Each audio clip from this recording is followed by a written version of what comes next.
Jin merupakan salah satu makhluk Allah Subhanahu wa Ta'ala yang keberadaannya gaib. Allah menciptakan jin seperti halnya manusia untuk menyembah kepadanya, yaitu Allah Subhanahu wa Ta'ala. Sebagaimana layaknya manusia, jin juga memiliki keyakinan dan akidah yang berbeda-beda. Di sini kami akan menceritakan ilustrasi cerita mengenai jin yang masuk Islam setelah bertemu dengan Rasulullah.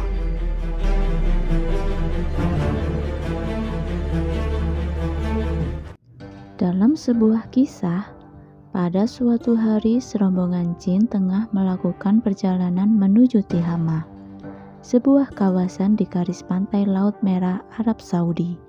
Mereka berangkat dari rumah-rumah mereka di Nasibain, sebuah wilayah yang terkenal sebagai tempat tinggal para jin.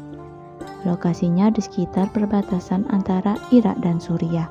Di antara rombongan tersebut terdapat jin yang berperan sebagai penasehat.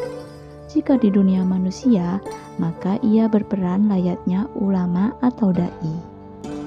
Tidak tahu jelas apa tujuan perjalanan mereka. Ada yang bilang mereka sekedar melakukan safar, sebagian lain mengatakan mereka terbiasa melakukan perjalanan seperti halnya manusia. Apapun tujuan mereka, perjalanan tersebut menjadi sejarah besar bagi kaum jin. Ketika di tengah-tengah perjalanan, para jin tiba-tiba mendengar sesuatu yang belum pernah mereka dengar sebelumnya. Terdengar sebuah ayat Al-Quran yang dibacakan dari surat Ar-Rahman. Ketika mereka mendengar ayat Al-Quran tersebut, merindinglah tubuh-tubuh mereka.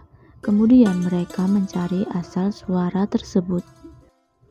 Suara tersebut ternyata berasal dari suara Rasulullah yang saat itu tengah menjadi imam sholat yang dimakmumi sekumpulan manusia.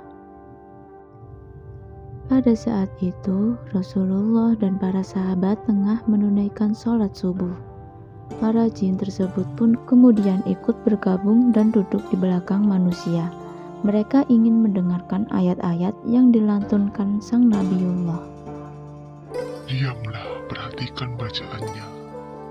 Sang ulama jin meminta rombongan diam untuk mendengar bacaan Rasulullah. Rombongan jin yang tadinya berbisik-bisik ribut itu pun kemudian hening menghayati ayat Al-Quran. Seusai sholat jamaah selesai, sang ulama jin mendatangi Rasulullah. Mewakili rombongan tersebut, ia mengatakan keinginannya untuk lebih banyak mendengar ayat-ayat Al-Quran. Rasulullah membacakan ayat-ayat Al-Quran kepada rombongan jin tersebut. Sang ulama jin juga berdialog dengan Rasulullah. Ia belajar Islam darinya hingga kemudian sang ulama jin menyatakan diri ingin berislam. Rombongan jin tersebut hendak menjadi mu'alaf. Kemudian mereka pun bersaksi syahadat langsung di hadapan Rasulullah.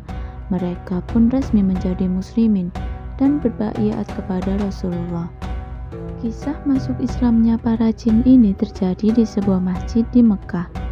Bahkan hingga kini masjid tersebut masih berdiri dan dinamakan Masjid Al-Jin atau juga Masjid Al-Ba'iyah karena kisah para jin yang memeluk agama Islam tersebut. Banyak hikmah yang bisa kita ambil dari kisah tersebut. Di antara seperti manusia, Al-Quran juga bisa membuat hati jin tergugah ketika mendengar bacaannya. Ada jin beragama Islam dan ada pula jin yang kafir. Sepatutnya kita menyadari bahwa jin tak layak disembah karena mereka juga makhluk Allah. Demikianlah ilustrasi singkat kisah jin masuk Islam ketika mendengar ayat suci Al-Quran. Semoga bermanfaat.